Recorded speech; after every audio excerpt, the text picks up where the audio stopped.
চিন্তা করো না, আজ জানব হোমিওপ্যাথির কিছু নিরাপদ ও প্রাকৃতিক উপায় যেগুলো শরীরের ভেতর থেকে শক্তি বাড়ায়। ১. Damiana Q.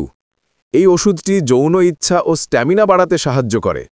১০-১৫ ফোঁটা আধা কাপ পানিতে মিশিয়ে দিনে ২ বার খেতে হয়, সকালে ও রাতে।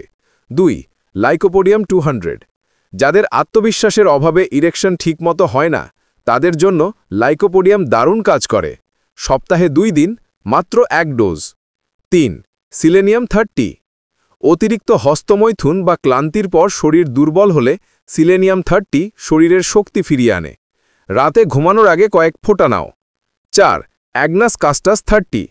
যাদের যৌন ইচ্ছা একেবারে কমে গেছে, তাদের জন্য এটি উপকারী। দিনে একবার সকালে নিলেই যথেষ্ট। ৫. অ্যালফালফা টনিক।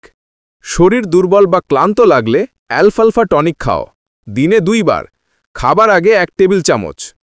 শেষে মনে রাখবে, ওষুধের পাশাপাশি নিয়মিত ব্যায়াম, ভালো ঘুম, ধূমপান মদ্যপান থেকে দূরে থাকা আর পুষ্টিকর খাবার খাওয়া এগুলোই আসল চিকিৎসা। আর নিজের আত্মবিশ্বাস কখনো হারিও না। আর হ্যাঁ, চ্যানেলটা সাবস্ক্রাইব করতে ভুলো না। তোমার সুস্থতা ও আত্মবিশ্বাসের জন্য আমরা আছি পাশে।